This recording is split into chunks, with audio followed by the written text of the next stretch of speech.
অন্তর্বর্তীকালীন সরকারের প্রধান উপদেষ্টা অধ্যাপক ডক্টর মোহাম্মদ ইউনূস বলেছেন, ১৯৭১ সালে স্বাধীনতা যুদ্ধের উদ্দেশ্য ছিল একটি ন্যায়ভিত্তিক সমাজ প্রতিষ্ঠা করা, যেখানে আইনের শাসন থাকবে, মানুষের মৌলিক মানবাধিকার নিশ্চিত হবে এবং একটি বৈষম্যহীন সমাজ প্রতিষ্ঠিত হবে। কিন্তু স্বাধীন বাংলাদেশে এখনও ন্যায়ভিত্তিক সমাজ প্রতিষ্ঠা করা যায়নি। সকালে রাজধানীর ওসমানী স্মৃতি মিলনায়তনে স্বাধীনতা পুরস্কার প্রদান অনুষ্ঠানে তিনি এই কথা বলেন। বাতেন বিপ্লবের রিপোর্ট দেখুন বিস্তারিত।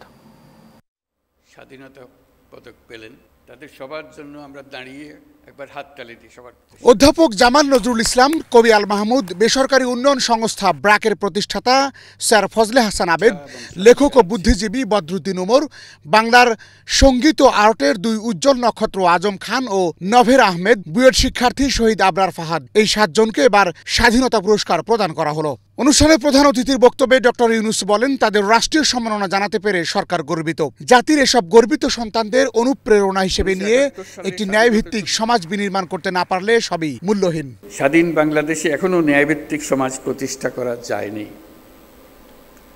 দীর্ঘদিন ধরে এই দেশের মানুষকে তাদের ভোটাধিকার থেকে বঞ্চিত করা হয়েছে।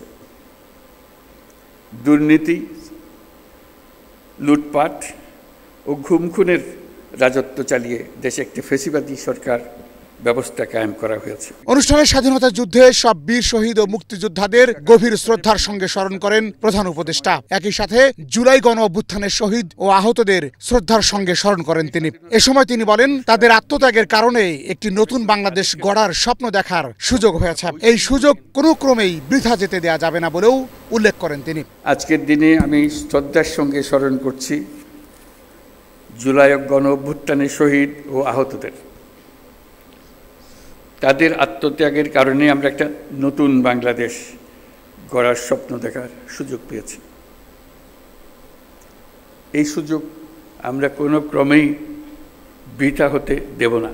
দেরিতে হলেও তাদের এই স্বীকৃতি ও সম্মান প্রদান করতে পেরে সরকার আনন্দিত উল্লেখ করে প্রধান উপদেষ্টা বলেন, তাদের কাজ যুগ যুগ ধরে প্রজন্ম থেকে প্রজন্মে তরুণদের মধ্যে অনুপ্রেরণা ছড়িয়ে দেবে। অবদানের জন্য এই বছর অন্তর্বর্তী সরকার 6 জন বিশিষ্ট নাগরিক। বাতেন বিপ্লব, এশিয়ান টেলিভিশন, ঢাকা।